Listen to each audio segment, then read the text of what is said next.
right, I'm going to bring it over now. All right. Okay. Yep, and let's do this. Yep, there's your matchup, ladies and gentlemen, right there. Steve and Bryce. Okay, they are turned way down. I'm going to turn them up a little bit. Oh yeah, we're going to have a little bit of table sound actually, Yes? leaking into you, so that you can maybe pick up such things as what they call on cards and cards that call for a call. So maybe we'll be able to pick up what they're saying without them having to write it I'm gonna down on turn their notes for bass us. up a little bit. It's very quiet for some reason. Yeah, yeah, yeah. Okay. Well, they haven't got started yet. I think they've drawn opening hands, it looks like. A little quick note, you can see a timer in the right corner there. That timer is the timer for the round in the room, but for the Yes, thank you. streaming tables, they will actually have a few extra minutes. So when time runs out on the timer you see on your screen, there will still be a couple of minutes more Yep, for them to go. So indeed. we have the handshake there, Yep, which we are ready to means that go. we're off. They're gonna get kicked off here, and it is time to begin this And game. we get the Thai bomber quickly there, and the new ordered Thai there coming in for Bryce. So that's the 04 bomber. That's not Sabine's masterpiece, I don't think, or is it? Yes, it Oh yeah, is. it is Sabine's That is a. masterpiece. Actually, you know what? I Sorry, used the wrong one. That's a prestige masterpiece. My yes, that's apologies, the ladies and gentlemen. prestige. So it got That's me a the little bit card. confused. I thought it That's the was the card new you should order. have seen. My apologies. That was a Yeah, mistake on yeah, my no, part. cool. So I think they're pulling a little bit of a quick attack there with the Thai bomber. So it deals 4 indirect damage and then another indirect piece of indirect damage with the Boba ability there. Okay, blue leader going to come in for a little bit of ambush action there, Right, and then we're going trying to to take out the bomber before it gets wrecked there. And straight I into an couldn't open really tell fire. what. I think it was open fire Straight that into an took open down this. fire. Yes, sir. So the blue leader will be able to get rid of that Thai bomber first thing this action because Bryce did take Yep. initiative there quite quickly. And yeah, I think it's like I talked about. This is a burn deck, the Boba deck. So it's really when it gets its things on, it can be extremely quick because you gonna have to put a lot of it of your damage onto base, especially early when you don't have any units with large HP pools on there. Also, this is a little bit of a counter to the Han ability because Han ability will put damage on his own units, which means it's even harder for him to direct Yeah. some of that indirect damage Bryce is to his own unit. Bryce is going to have to play this match probably a little differently than he might otherwise, Right? Yeah. just because he's going to have to constantly be thinking about, okay, what indirect is going to be coming in, how am I going to manage that, et cetera, et cetera. Exactly. Yeah, and So you that's see that's there smart the play from Bryce. fire spray taking out the resistance squadron A wing. Ooh, the Yeah, and he hammerhead. put all of yeah, all right, yeah, getting rid of the fire spray immediately there with the hammerhead. That's good. But he did have to put damage on the hammerhead as he used hand ability there. Yep. He should have tapped some resources there, I Yeah. think. Should have tapped his He might have resources there. forgot to. Definitely see a Yeah, lot of that not happening sometimes, but that's all right. yeah, yeah. So now the blue leader could just go to base. I think that Steve is just trying to race at this point. It He's well ahead on damage, and he doesn't need to have a board to be able to make damage to base. This is the playstyle of a burn deck, kind of. mm-hmm. You don't necessarily use board presence as your main tool of getting damage. All right. Well, let's see here. Round 6 resource turn should be Boba's big coming out party. Hammerhead's going to go ahead and knock Yeah, off blue leader, but Boba doesn't have of any course. place to deploy for his pilot ability. We'll have to see Right. what. Yeah. Okay, we got a raider coming in here. That's going to clean out the Raider hammerhead. coming in. Yeah. And also be a very good target for Boba to deploy on. It's a stable It will body. be a But very good one. he would be using the Boba ability, of course, because of the The damage doesn't have to be indirect damage to use Boba. It just has to be Damage. Mm-hmm. non-battle damage, Yeah, so has to to be not speak. battle damage, and then Boba can just be like, here, take an indirect because I say so. All right, Yeah, so Boba's going to deploy and that's and deploy and send another his 4 4 to damage on. send his 4 to Han. Yeah, which means that Han has only 1 HP left at this point, so he cannot be a repository for any of that indirect damage later on in the rounds. So Steve gets to claim here. That's important because he can't allow Poe Dameron to go off. That could just easily Yeah, nuke Boba off of the needs radar. to he needs to So get he at least needs to one take care attack of it. out of Boba before Poe comes in. And we're So ambushing. he's We're ambushing something. Oh, we're gonna uh, Oh, I love this play. Vader into that. I Yeah, it's a really love good this play, play. and that's the Vader pilot, the legendary pilot, and but it obviously can deploy on ground as well. It's a pretty hefty unit in size, so So it can take care we're of. gonna ambush him in to clear the Poe so that Poe cannot clean out the Raider. Exactly, How I'm gonna answer with a exactly. home 1. So that's a really good play from Bryce. That's exactly what he's looking for here. A really big body in space, being able to pull Sabine's masterpiece back there is also really nice. I assume that Steve will just knock the masterpiece away now, or possibly he's just going to base also, uh, because I was gonna say if I've getting got 8, I'd just go straight to the face and be done with it. well, I mean, he is racing, so that's obviously the main game plan. But having a lot of units on the hand side, all with raid, is a problem for a deck that's trying to race. You want to take care of any units that can restore the base. So I think keeping the board, Bryce's board small is actually high priority at this point than usually. But of course, the Raider is pretty big now, so striking base with it is also a very viable Yeah, option. Bryce down Um, to 5 I, HP here before he tries to kick in any restore or anything. 27? 6. I'm 1 off. There we Bryce go. has got at least 3 restore on board right now, so Uh, that's pretty good. And yes. he has a huge pile of resources here to spend as he needs. He's So definitely not I out of think, this. yeah, he's not even close to out of this. I think that being at 25 resources is not high enough for Steve to be comfortable by any means. So, and Sabine's masterpiece, I should have probably attacked with Sabine's masterpiece first so they could get that XP onto it. But for some reason, he did not. Not sure 8, why. 8 for a It would have been a Devastator. better play. Yeah, because of the Devastator, then he could have killed the masterpiece with the Devastator trigger instead, if it had attacked before, and he'd still have the home 1 up. Bryce staring I'm not down. sure why he Yep. was so. Yeah, he's just scooping it Yeah, I'll here. say Bryce Yeah, staring I down think that 2 was really misplay. large space units there. I just don't think he's got any of their options. I don't think he's got a way out. At least not Yeah, a good way out, anyway. I think he did. If he would have attacked with the masterpiece first, he could have seen what was going to be played, and he'd have a board still, and he could have adjusted to the Avenger being played there.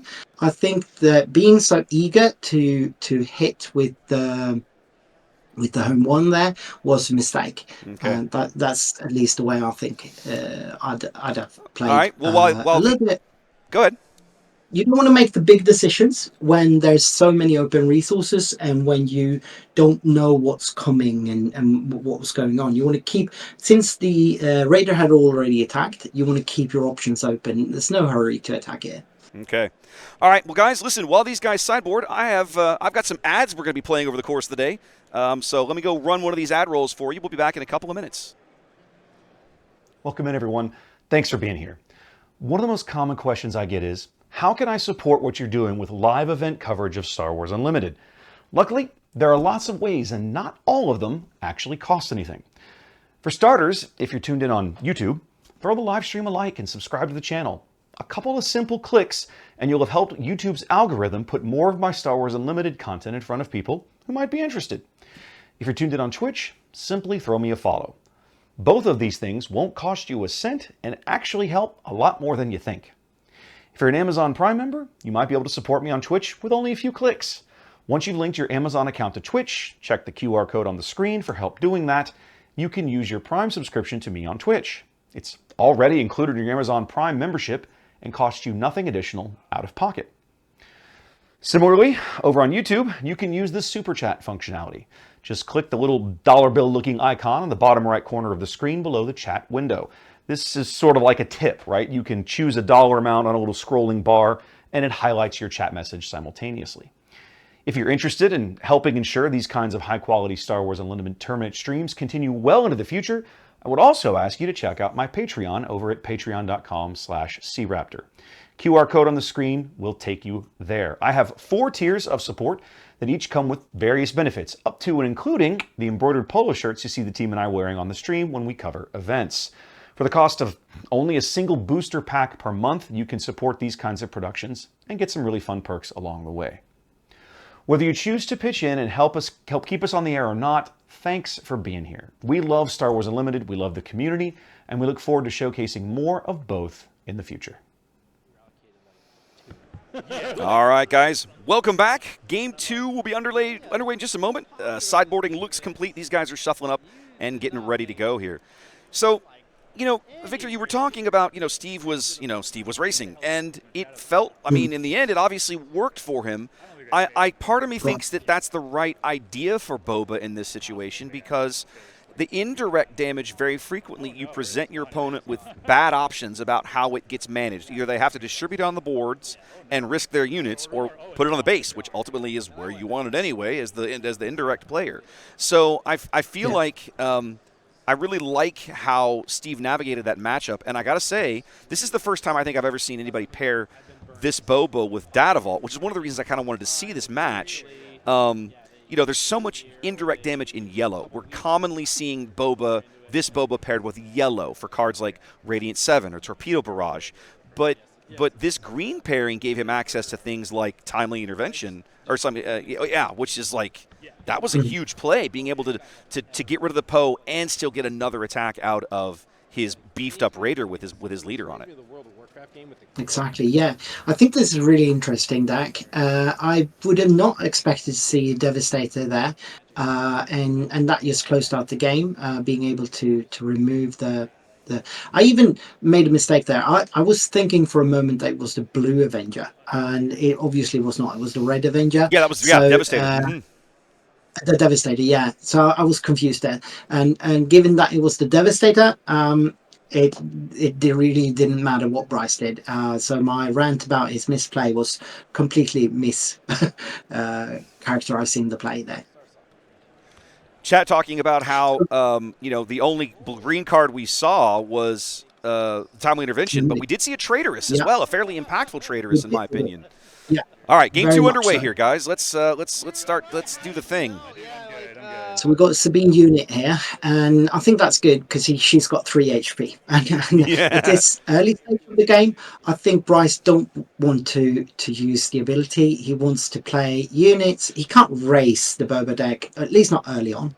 So he needs to play units with big HP pools. So he's hopefully mulliganed or something for, Cassian and play him at 3 just to get 5 extra HP out there to be able to soak the indirect damage that is bound to come down. Cassian would be a really good early play for this Han deck, and one of the things that's sitting across from this, we kind of talked about it, right? This Boba deck like this, you almost can't use Han's ability, or you have to be very selective about where you do decide to use it. Yeah, we saw an open fire there to take care of the Sabine, and then pinging base with the Boba ability. So this is exactly what he wants to do. Even though he's using ability now, he's both blocking off space, as he's also in the same time getting 4 HP because he's used to have the 6 HP on the right hope there. But 4 HP is still not a lot, and it's going to be able to help him a lot here. Maybe if he'd had a Cassian or something, you could argue that you want to play that before you play the Bright Hope. Even better play here would have been the Sandari Peacekeepers, also 5 HP pool and restore on it. But I'm not sure if he's running it. That's the kind of card that you sometimes see out of these Han 2 Data Vault decks, but not always. So he's using the blue leader ambush on the ground there. He should put 2 experience on that one Yeah, as I was going to say, well. he needs the experience tokens. They've got him over there. There Yeah. we go. So there you go. And there should be 2 of those. Yeah, Yep. that's correct. It's I was- still I'm- 4 damage on it because it's- he used hand ability. Yes, exactly. Again, he's using hand ability all over and over again here. So he's not getting as much HP Well, pull onto the table. Right, but I'll as say he this. would otherwise. He's doing a really good job of keeping Steve's board clean. Now, Steve does not seem to have drawn very well in the early going here. I mean, all we've seen out of his hand is an SLT and, well, I think it's just the SLT. Like, he had and an open fire, the only 2 cards he's played. But we are going to come in with a Raider here, and that's going to start to help. The blue leader out of the board, yeah. So and it will be able to clear the Bright Hope with 1 strike next turn. And he flips. So he doesn't even have to wait because I've missed that. We were already on flip turn here. Yep. And I think that's Boba another ramp with that reason. SLT. Yeah, exactly. That's another good reason to play Boba into green, because flipping at 6 is a little bit late, but if you can ramp, obviously that gets somewhat mitigated. Chad also pointing out something else about this Boba deck, SLT. You could sometimes use Boba's ability to throw that indirect at yourself to kill your own technician, which is kind of a nice little thing. Yeah. Could definitely do that as well if you need to. If you're playing a space deck and you can't get any units on the ground to crash it into. Well, so we saw far, Delphi. Yep, Delphi came in.